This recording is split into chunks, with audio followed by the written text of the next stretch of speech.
Hi everyone, thanks for having me. So my name's Lauren and I founded THEUNSEEN. So I will let this video tell you a little bit more about it if I can work out how to use the clicker. The green one? Nope. Dance instead. Oh, here we go. Oh, so this is me, so quick one. So I also studied at the Royal College of Art. I'm a United Nations Climate Change Ambassador, editor of Science at Dazed, and have done nice talks, so I won't go too long, but yeah. So this is a video which will tell you a little bit more about THEUNSEEN and does a better job than me because I am jet lagged. I was going to say hungover, but jet lagged.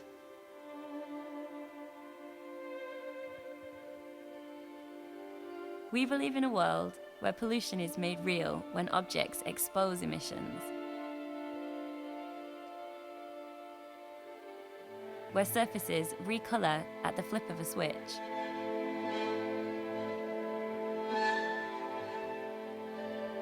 A world where you can visualize pain and anticipate illness.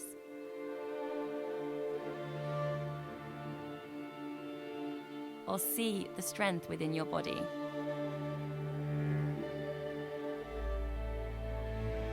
Not just for tomorrow, this world is now.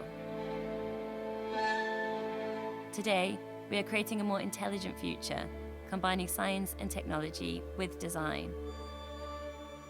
Using color to communicate data. By developing color-changing materials, compounds, and coatings. Responsive to multiple triggers.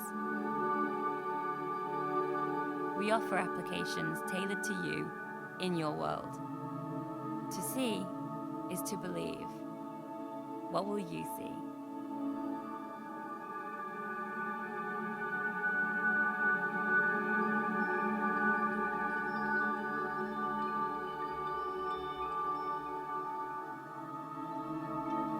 So you can see we have like a really random range of clients from the NHS, Airbus through to Tom Ford. So that's predominantly because I work in materials. So my background's chemistry originally, and then I studied design at the Royal College of Art to marry up both aesthetic and innovation. And really what I'm interested in is just showing the world what it can't see for itself. And by doing that through the stuff that we understand, which is materials. It all started for me when I was studying chemistry and I got really ill and I spent a lot of time in hospital and didn't want to come back and just design for Paris Fashion Week anymore. So I went off to study chemistry and ended up developing a compound that absorbs air pollution and changes color while it does it. So the compound changes from yellow to black to let you know how much air pollution you've absorbed each day. And this was a real kind of like, this was over 10 years ago, and this was a moment for me that was like, if I give you your carbon footprint or I tell you your flight whatever, you're probably not going to listen to me, or you might listen to me for the time that I'm in front of you. But if I put you in this jacket and put you behind a bus and then it changes color in real time, then you might want to change the way that you're living your life, hopefully. So rather than carry on and do a PhD in molecules and stay in the lab, I thought, well, if I'm going to make these dyes and work with fabrics, then I should probably go and learn design and learn how people want to wear them, what color they should be, what language should it be, and then what better place to do that than the RCA. So that's why I went to do a design master's as opposed to a chemical, like textile thing. After graduating the RCA, I launched my first collection at London Fashion Week, which was called Air, and I was still working in science, so I was kind of half in science world, half in design world, and I was working for Formula One at the time to look at aerodynamics around a car, so to see aerodynamics on the surface of a car in real time in front of the engineers. So I created a molecule that changed color to friction and to wind, so it starts off black and then changes its color across the surface of the fabric or the car, dependent when the wind hits it in real time. So anyone who's ever worked for Formula One will realize you can't tell anybody anything ever. So even what I've told you now might get me killed. No, it won't. But I just thought it was super beautiful. So I thought, well, why create all these molecules and keep them in like hidden up in research? Why should we not get them out into the real world? So the Air collection was kind of like me starting my business, just doing something fun, using science, making things that were interesting. I never kind of really wanted it to be a design fashion business. It was just about understanding invisible stuff around us and me really understanding the world or myself more and how we live in it. So that's how it began. And then we, as part of the same collection, we did a collaboration with Swarovski. So if I say Swarovski here, you probably think crystals, airports, like really tacky, horrible stuff, or I do. So they contacted me and were like, hey, let's do a collaboration. And I was like, no. But then they were like, it was Christmas, and then they were like, why don't you come to Austria? They'll give you a free trip. And I was like, snow, Christmas, Austria, sure. So I went over, and then I realized that stupidly from me, being, you know, whatever, I wasn't the crystal division that I was speaking to. It was the gemstone division, who are actually completely different. So they have a whole laboratory over in Austria where they can synthetically create and grow gemstones. And I was like, this is amazing, like, why are you not telling people, why are you not talking about this? And they were like, oh, we did it in the 70s, went really badly, like, we don't really talk about that, we just do them and sell them for cheaper, and people love it. And I was like, hey, look, if we're gonna do a collaboration together, then we should, as a young designer in materials and very much designing for new stuff and very much, you know, protecting nature, why don't we create a gemstone that nature has properties that nature doesn't have? So we created a spinel gemstone, one stone, and I lab grew it with a ceramic plate inside of it and gave it really, really conductive properties. So it's super, super energy absorbent to temperature. And inside of the stone is a little ceramic plate that has a colorant on it, which changes color in 0.5 of a degree through 5 colors. And then we cloned it 4,000 times. So there's 4,000 of these stones across the head that are essentially like mini brother and sister pixels.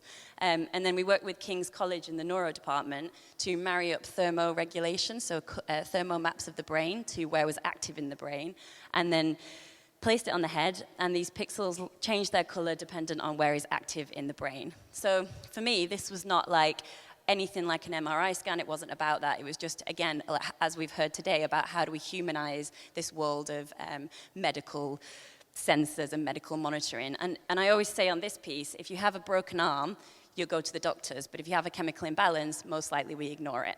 So this was a way to kind of open up that idea of understanding the most unseen part of our bodies, which to me is the brain. So yeah, so changes its color, does whatever it does. What's been great about this piece is everybody who's worn it has never generated the same color or the same pattern. So it's been completely unique to the wearer, and then as they're kind of interacting with it. It's not an MRI scan though, it's purely just a way of translating something that we can't physically understand or see. On from that was this project that we did with the UK's Innovate UK government in London at the time, and it was like the next step on from the Swarovski piece. So whereas the Swarovski piece monitors the brain chemically, so it looks at chemical interactions across the head, this piece works on digital electronics. So it doesn't have any wires, it's all printed electronics throughout it, like a printed membrane, which is linked to your EEG. So when you wear the piece, it responds to your... I wanted to do it like, I'm really interested into the kind of occults and other ways of monitoring and understanding the body as opposed to what we're told at school. So I wanted to have like aura readings, so like read the person's aura and try and read their energy. So when you wear the piece, it will change color dependent on your EEG mental state at the time. So if you're relaxed, it'll go a beautiful white color, purple colors. If you're stressed, it'll go red. We did this at Fashion Week, everyone got red. It was great. For the first like 5 minutes, and then it calibrated, and then we gave everybody a Polaroid at the end. And what was beautiful about this piece, essentially, and we're still working a lot with the technology behind this piece to work on lots of other things, but essentially, it's like a visualization of your emotions in front of you. And I had some incredible people come and do the session and bring things like music and objects and things that really kind of like wanted to evoke what they perhaps didn't understand internally or didn't, you know, weren't able to visualize in front of them. So it was really, really amazing experience to have had that real-time kind of, well, time with those people and my staff and really play with it and see where it goes. So yeah, that's that. Selfridges, so this was our window, but which I don't actually really like, so I'm going to move on.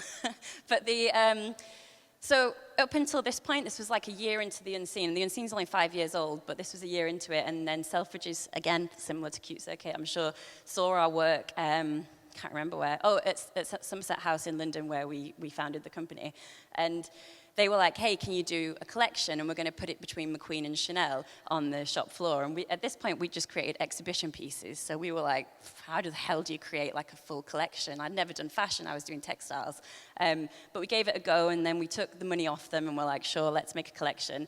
And I didn't use the money from Selfridges to produce a fashion line. I made very small quantities and used the rest of the money to get all of my molecules up to industry standard, so go through wash fast testing, all of this, which costs a lot of money for a young startup to be able to license their science to the likes of Nike or whoever it is. So this was a scarf that we were working on actually with a sportswear project previously on a fabric which changed color to muscle tension.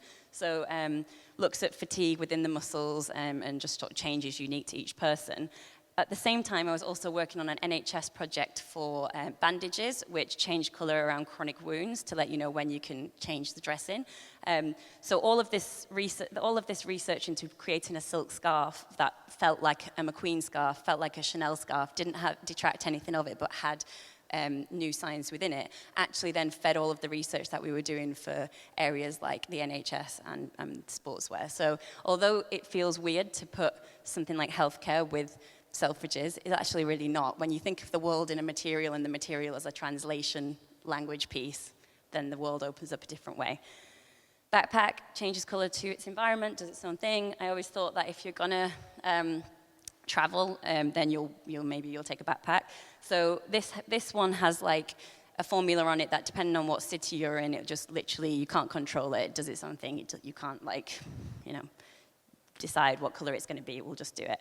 This one, however, was then we started to stock globally, so we had stuff in Boston, in New York, in Japan, and in Barcelona, all these places. So we were like, well, shall we do like a global recipes, or shall we start to look at like city-specific recipes? So ones that, if you bought this bag in London in the summer, the winter, and the spring, you'll get different colors. This is autumn's colorway. But if you buy the bag in New York, then you'll get a different coloration, because obviously New York's season is different to our seasons, etc.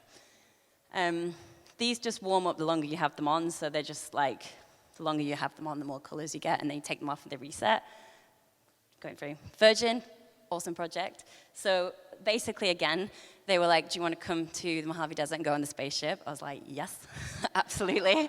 So we went over, which was just amazing, and got to work on what I think is the most iconic part of space travel, which is the astronaut patch. So we designed all of the new patches for the future astronaut that go through these great areas from Earth to just near space, not actually space, but anyway, they spend 6 minutes there, and then we were like, everyone's taking pictures. I'm like, oh, it's not out yet. Please don't take pictures. No, it's fine. But so we came up with this story that was like, how do we track what the future astronaut is doing, and how do you give them a badge of honor? So the idea was that when the spacesuit isn't worn, so you take the garment off, the patch closes, so it closes its eye, goes to sleep, becomes black.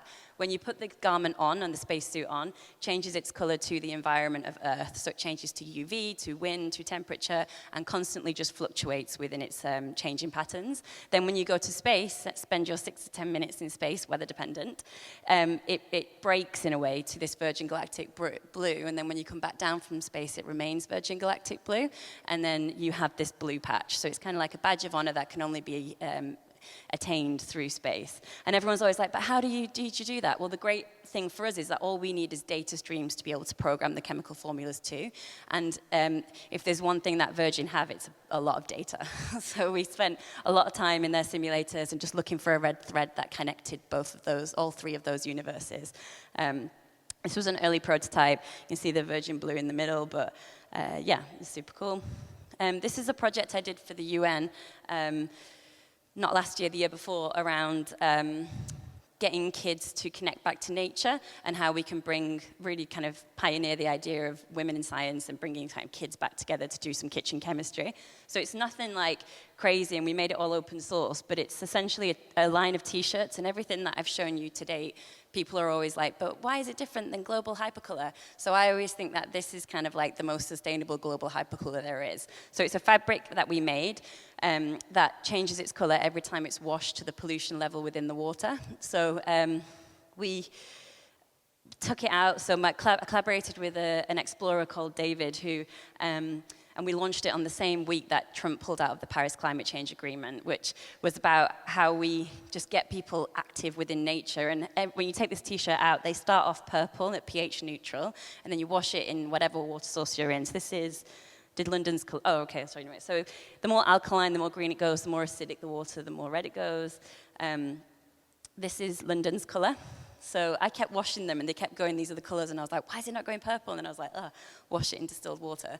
Iceland's, the Dead Sea. So David's an explorer, so he's been taking these around. We did a big campaign with Dazed and washing them in all sorts of different streams, and you can have a look online at all the different colors. And it's just a really interesting indicator to just see pollution in real time, but also get kids off their phones and go and like jump in a pool with these fabrics and see what happens.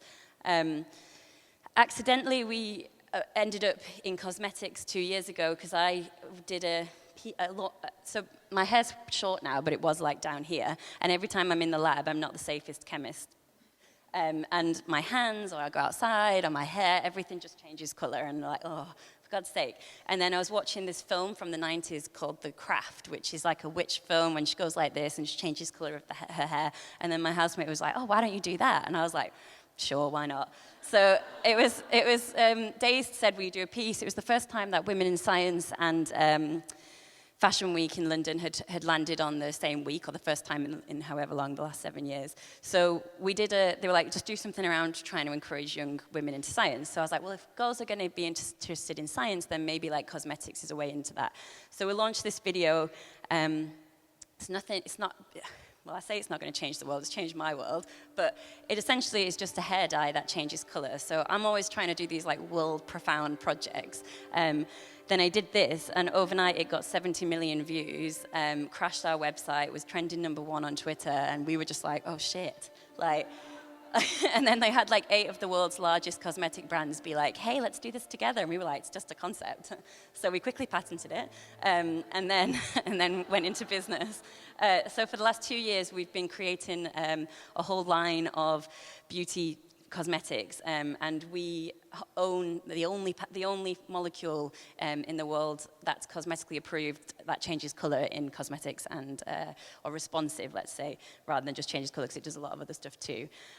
So as we own that, we were like, well, let's start to look at other applications that we can, use these molecules within.